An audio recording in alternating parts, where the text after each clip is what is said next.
मोठी सिद्धारामची यात्रा 12/1/2025 पासून सुरुवात झाला.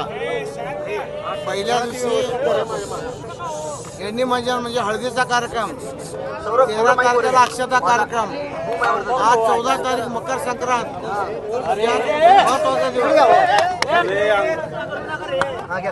आज नंदीध्वज व मैदानावर इतकं सुंदर इथे आले, म्हणजे आता मी बघण्यामध्ये असं एवढं फास्ट कधीच आले नाही आणि निर्विघ्नपणे आले नंदीध्वज.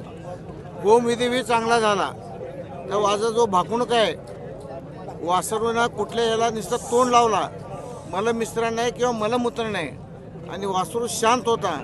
त्यामुळं आमचा अंदाज असा आहे की वासरानं शांत, म्हणजे गेल्या वर्षी जी परिस्थिती आहे तेच राहणार. पाऊस आता मलमिश्रण नाही, मलमूत्र नाही काय, त्यामुळं गेल्या वर्षी पाऊस झाला त्याप्रमाणेच राहणार आणि वातावरण शांत राहणार.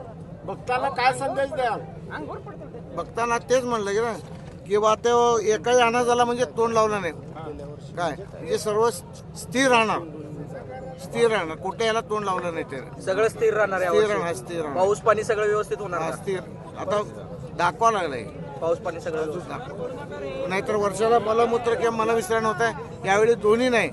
तर आमच्या अंदाजानं स्थिर होईल असं मला वाटतंय. पीक पाणी चांगलं होणार, रोगराई रोग वासरू शांत असल्यामुळे भीतीचं वातावरणच नाही, नाही. हे महत्वाचं आहे.